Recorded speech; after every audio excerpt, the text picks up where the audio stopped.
Police कोठडीतल्या पाहुणचारानं Ashok खराचं अवसान गळालं. वाढलेली दाढी, मान खाली, डोळे खोलात. खराची पोलीस ठाण्यातून वरात. लैंगिक अत्याचार प्रकरणातील कैद्यांना पॅरोल मिळणार नाही. कॅबिनेटमध्ये मुख्यमंत्री देवेंद्र फडणवीसांचे निर्देश. सरकार कायद्यात बदल करण्याच्या तयारीत.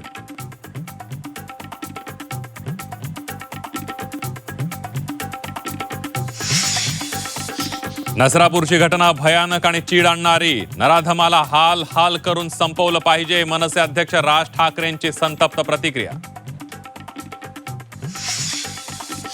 नसरापूर प्रकरणातील आरोपींचे वकीलपत्र घेण्यास वकिलांचा नकार. भोरसह पुणे जिल्हा बार असोसिएशनचा निर्णय.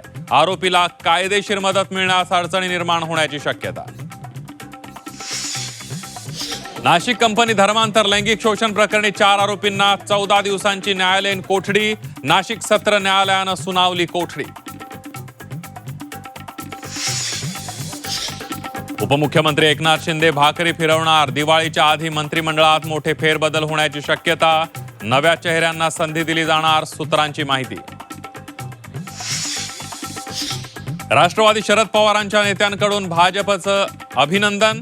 पश्चिम बंगालमधील विजयाबद्दल दिल्या शुभेच्छा. भाजप आणि त्यांच्या पक्षातील नेत्यांचं केलं कौतुक. रायगडमधील शिवसेना राष्ट्रवादी संघर्ष संपला. आमदार महेंद्र थोरवेंकडून एकत्र येण्याचे संकेत. दोन्ही पक्षातील कटुता कमी झाल्याची महेंद्र थोरवेंची माहिती. मराठवाड्यात पेट्रोल डिझेलचा तुटवडा. इंधनासाठी नागरिकांची पंपांवर गर्दी. अनेक ठिकाणी झळकले नो स्टॉकचे बोर्ड. आणि ठाण्यातील काही भागांमध्ये गुरुवार आणि शुक्रवारी पाणी पुरवठा बंद राहणार. MIDC कडून होणाऱ्या देखभाल दुरुस्तीच्या कामामुळे निर्णय. पाणी जपून वापरण्याचं ठाणे महापालिकेचं नागरिकांना आवाहन.